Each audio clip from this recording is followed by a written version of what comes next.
They only rely on their trusty shovels. Even though they've got a whole arsenal of tools to help them search for hidden wonders, archaeologists often treat geophysical tools like their secret weapons. Take the resistance meter, for example. This clever device measures the electrical properties of the soil and can detect buried features or artifacts. For instance, a buried wall would show a different resistance reading than the surrounding soil. Other tools like magnetometers and ground-penetrating radar work in similar ways, offering clues about possible ancient treasures hidden underground. And let's not forget their old reliable buddy, the GPS.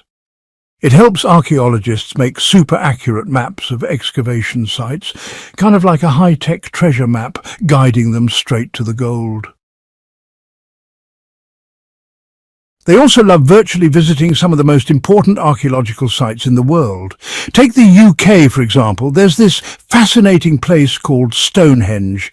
It's just one of many henges scattered around, but this one really takes the cake.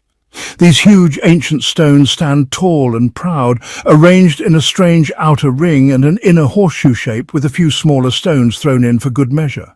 And guess what? These amazing stones have been standing there for over 5,000 years.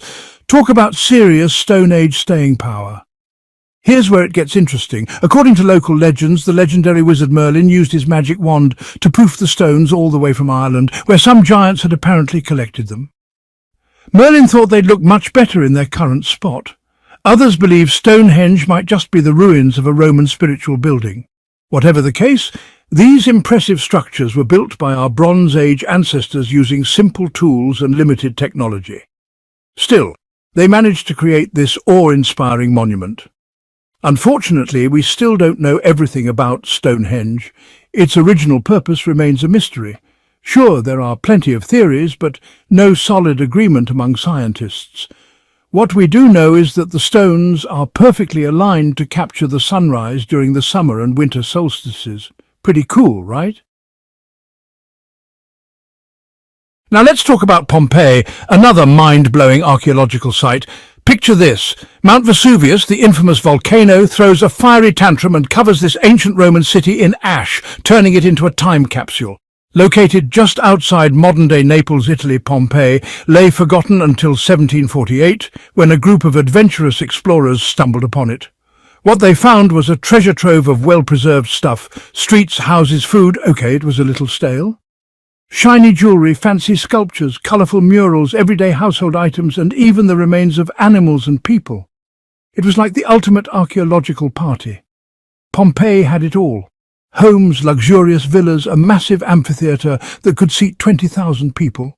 Cute little craft shops, hangout spots like bars, and yes, even fancy bathhouses for some serious relaxation. There was also a temple of Apollo, where people gathered for their daily dose of worship, and at the centre of it all, the bustling Pompeii Forum, where all the cool folks used to chill. Pompeii is so incredible that it made it onto the UNESCO World Heritage List in 1997. It's like the Hall of Fame for historic greatness, and it shares the spotlight with other iconic places like the Taj Mahal in India and the Acropolis in Athens, Greece. Let's not forget the Great Pyramids, one of the original 7 wonders of the world and the only one still standing. But did you know the pyramids at Giza weren't the only pyramids in Egypt? They weren't even the first. There were earlier pyramids too, some pretty decent ones actually, but they didn't get as much attention. Back in ancient Egypt, people believed that the pharaohs were chosen by the gods to act as their representatives on earth, and that they'd become gods themselves in the afterlife. So, they built entire pyramid complexes to make sure the king had everything he needed after death. These complexes included the pyramid itself, a palace, and temples. Inside the pyramid, the king's tomb, were all sorts of things the pharaoh might need: furniture, food, and even golden pots. In fact, the very first pyramid was built 80 years before the ones at Giza. Pretty amazing when you think about it. These mummies might surprise you. The mummies we know today include one man who lived around 5,000 years ago in Europe. But when his body was discovered in the Alps in 1991, Austrian authorities at first thought he was just a modern-day mountaineer. His body was that well preserved. Turns out after pulling him out of the glacier, they realized he was actually from the Copper Age. Now, when you think of ancient artifacts, you probably don't picture them just hanging from a tree branch or dangling in mid-air, right? In reality, most of the ancient objects you see in museums today were found because archaeologists did a ton of digging. See, buildings have a funny way of disappearing over time if they're not taken care of properly. Sometimes old buildings are torn down so the materials can be reused. Other times people simply abandon their homes, and once exposed to the elements, rain, sun, wind, they don't stand much of a chance. A lot of them just collapse due to plain old erosion. So the only real way for ancient buildings or objects to survive the test of time is if, somehow, they got buried deep underground. But how did they end up buried in the first place? Well, it's actually pretty fascinating. Ancient cities kind of worked like accidental layer cakes. They kept building one layer on top of another, like a kid piling more scoops on an ice cream sandwich. These towns were always busy gathering food and materials to support their growing populations. But who had time to deal with trash back then? It definitely wasn't a top priority. So when it came time to build new homes, ancient people found it easier to just level out the ruins and build right on top of them. But that's not all. Sometimes rivers would flood and leave behind layers of sediment, covering up old buildings even more. And in dry places like deserts, wind would blow sand and dust everywhere. You can bet it was a constant battle to keep things clean. Take the Great Sphinx, for example. Its head was buried in sand until archaeologists uncovered it in 1817. In other cases, entire ancient cities were eventually covered up just because they were completely abandoned. With no people around to keep nature in check, plants took over. Seeds started growing everywhere, pulling carbon dioxide from the air and adding more and more organic material to the land. Over time, the roots helped pack down the soil, creating layer after layer of earth. It's like Mother Nature started a DIY project, with plants acting as her loyal little helpers. Digging up the secrets of ancient civilizations isn't just about uncovering lost worlds. It's an epic mission to find buried treasures hidden beneath centuries of natural build-up. But here's the question. How do archaeologists even know where to dig if everything's covered in layers of dirt, debris and plant roots? Well, they do have a system. First off, archaeologists aren't always the ones who decide where to dig. Let's say you're a contractor planning to build a fancy new apartment complex in your city. Depending on local laws, you might be required to bring in specialists to check the land before you start building. These specialists might be archaeologists, geologists or paleontologists. If they spot anything interesting, like artifacts or signs of past environments, they jump in to investigate. But what about places that aren't construction zones? Don't worry, archaeologists have more than a few tricks up their sleeves. They often dig into historical records like detectives, piecing together clues from old maps and documents to figure out where people once lived. If someone's already been to a site before, even better. Past excavation reports or historical accounts can provide tons of valuable info for planning a dig. Before anyone grabs a shovel, archaeologists also do a little bit of scouting. Armed with just their eyes and experience, they walk around a site looking for anything that might be hiding just below the surface. Stone tools, old pottery, even ancient garbage dumps. Yep, those are valuable too. And when they spot a layer of what's called midden soil, a fancy term for old waste dumps, they know for sure that humans once lived there. The lasting legacy of Ramses II and the secrets of mummification. You can still see traces of Ramses II's reign today, like a massive statue of him that weighs about 6 tons. Ramses lived to be around 90 years old, which was incredibly rare back then. After studying his mother, scientists think he may have had a medical condition that affected his spine. Remember those tomb robbers we mentioned earlier? Well, they might be the reason Ramses II ended up in a regular coffin, hidden away in a secret royal mummy cache in Deir el-Bahari. That site wasn't rediscovered until 1881. Luckily, archaeologists were able to identify him because his name and travels were recorded on the wrappings of his body. Mummification back then wasn't a quick process. In ancient Egypt, it could take a staggering 70 days to complete. A special person would say very specific prayers while carefully preparing the body, drying it out with a type of salt called natron, and then using linen and resin to make the body look lifelike before wrapping it in cloth. The tomb itself was just as important. Take King Tutankhamun's tomb, for example. Its walls are covered in detailed artwork showing his journey to the afterlife, from his funeral procession to his passage through the underworld. The ancient Egyptians believed that everyone went through this journey after death, so they filled the tombs with items and paintings meant to help the soul in its spiritual travels. They even decorated the tomb walls with spells from a special book, a collection of poems and incantations they believed would help people safely reach the afterlife. That's how seriously they took the journey. They'd also place food inside the tomb. Archaeologists found 36 jars of ancient drinks and 8 baskets of fruit in King Tut's tomb, believed to help him on his long voyage to the next world. Since they thought the journey to the afterlife would take a long time, the Egyptians left all kinds of supplies: food, water, clothes, even fancy jewelry. Pharaohs were usually buried with multiple sets of luxury clothing, like linen tunics, scarves, gloves and head coverings, along with golden jewelry bracelets, buckles, necklaces, rings, even amulets shaped like sacred bugs for protection. Some were even buried with fans made of ivory and ostrich feathers to keep them cool in the next life. And yes, some rulers had full suites in their tombs, complete with symbolic boats. Pharaoh Khufu, for instance, built the Great Pyramid at Giza as his tomb, and inside King Tut's tomb they found lots of boat paddles, even though there was no actual boat, just 3 chariots and a bunch of canes made of valuable materials. Maybe that means he preferred to travel over land rather than by water.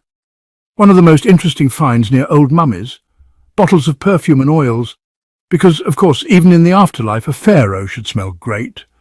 Some tombs also had board games, often made from expensive materials like gold and ivory. One of the most popular games was called Senet, a favourite among ancient Egyptians. It's kind of like the ancient version of chess. Now, while the Egyptians may have the most famous mummies, they weren't actually the first to invent mummification. That honour goes to the Chinchorro people of South America. As far as we know, they were the first to intentionally mummify their loved ones, starting about 2,000 years before the Egyptians began their own rituals. Studying mummies gives us amazing insights into the lives of ancient rulers, but until recently we had no idea what they actually looked like when they were alive. That started to change when archaeologists found some incredibly rare and detailed mummy portraits in Egypt. These were paintings of the deceased, made while they were still alive. Unlike the traditional canvas paintings we know, these portraits were painted on wood and are known for their realism and beauty. Scientists have even used them to help diagnose health conditions by comparing the portraits to the actual mummified remains. Some of the jewellery shown in the paintings was later found on the mummies themselves. The recent discovery of these mummy portraits in central Egypt was a big deal. It was the first time in over 100 years that new ones had been found. Of course, mummification also happened naturally in different parts of the world. Under the right conditions, like extreme cold, heat, lack of oxygen, or accidental exposure to natural chemicals, bodies could be preserved without any human help. Those conditions keep bacteria from growing, which helps the body stay intact. And speaking of studying preserved bodies, Otzi the Iceman, a naturally mummified man found in the Alps, is one of the most famous forensic cases in history. It looks like that famous mask might have originally belonged to Nefertiti, or maybe to someone else who wasn't related to King Tutankhamun at all. But honestly, the mask is just one part of the mystery. His whole tomb is full of unanswered questions. Recently, historians found signs that the place where King Tut was supposed to be buried might have been switched at the last minute. For years, experts have wondered why a pharaoh who ruled for 9 years ended up in such a small and simple tomb, especially compared to the grandeur of other royal tombs in Egypt. Tut's final resting place just seems too plain for someone of his supposed importance. So what really happened? Some researchers think it had to do with his successor, the pharaoh who came after Tut. It's believed that this new ruler may have tried to erase Tutankhamun from history altogether. One theory is that this successor made a quick decision to bury him in a smaller, less impressive tomb to make him easier to forget. When experts studied another tomb nearby, they noticed something interesting. There's a big wall decorated with paintings of baboons, the same kind of artwork found in Tutankhamun's tomb. It looks like the same artist or team might have worked on both tombs. In fact, the designs and decorations of the two tombs are almost identical, suggesting there was one person behind both. But there's a big difference. The other tomb is much larger and more elaborate, definitely fit for a king, while Tut's is small in comparison. That's why some think that Tut's sudden death at just 18 years old left no time to finish his intended grand tomb. Normally pharaohs start building their tombs while they're still alive to make sure everything is perfect. But in Tut's case, time ran out, so his successor might have taken advantage of the situation, giving Tut the smaller tomb and keeping the bigger one for himself. This theory could explain why Tutankhamun's tomb is so modest, and why it was easy to wipe his memory from history, at least temporarily. Still, the story of King Tut's mask and tomb is packed with mystery and excitement. Every new discovery sheds more light on what might have really happened all those years ago. One thing's for sure, ancient Egypt still has plenty of secrets waiting to be uncovered, and King Tut's legacy continues to fascinate people all around the world. Now, when you hear the word mummy, you might get a little chill down your spine. That's because most of us associate mummies with creepy characters from horror movies. But in reality, mummies have taught us so much about ancient civilizations, their rulers, and how they dealt with losing loved ones. The most famous mummies in the world come from ancient Egypt. The Egyptians believed in life after death, but only if certain conditions were met.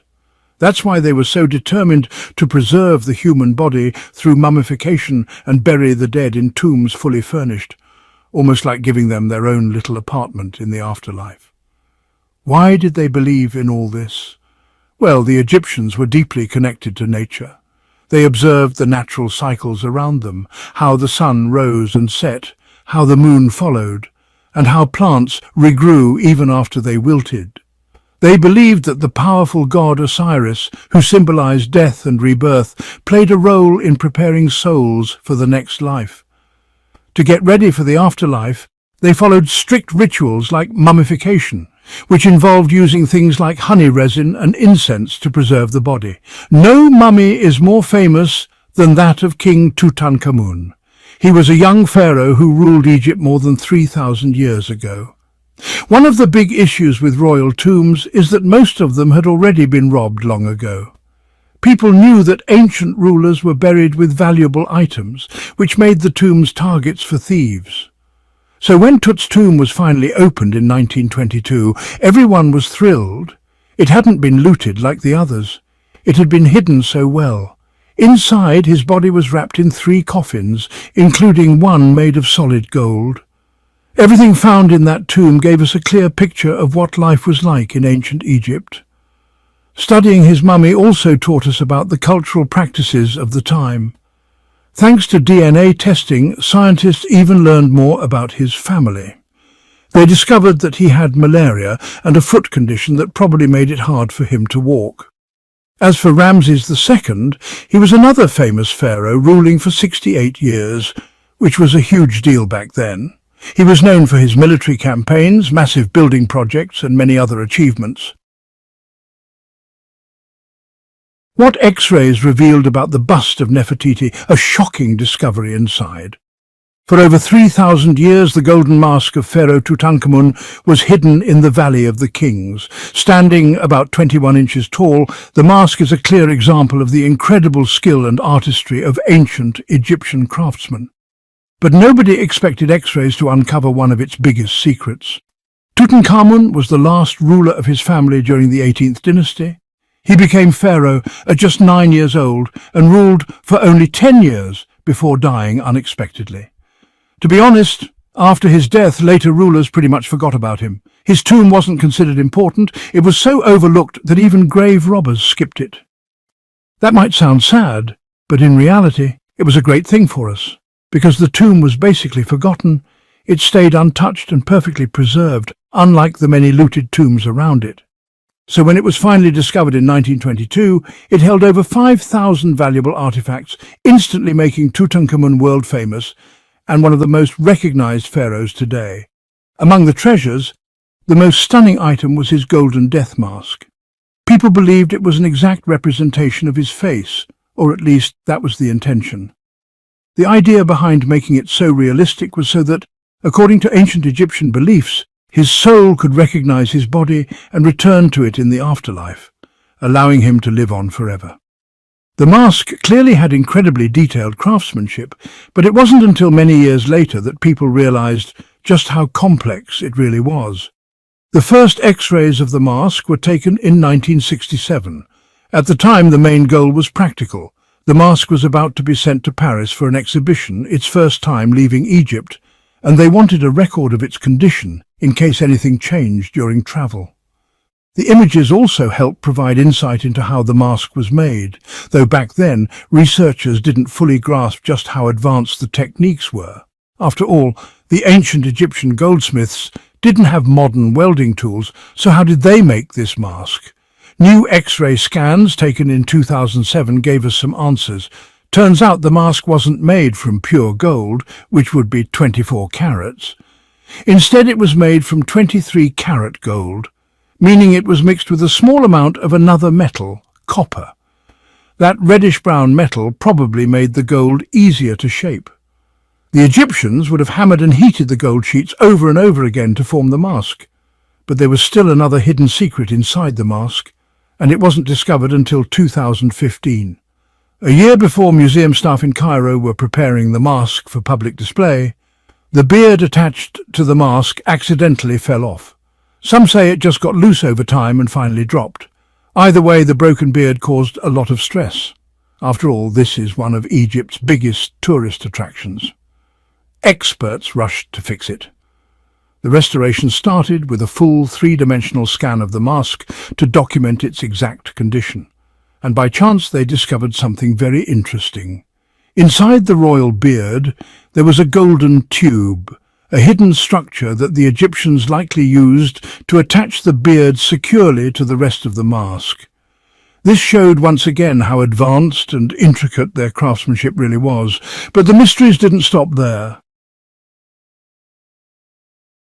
Remember how the mask was supposed to look just like Tutankhamun's face? Well, some researchers aren't so sure anymore. There's a theory that the mask wasn't made for him at all, but for someone else entirely.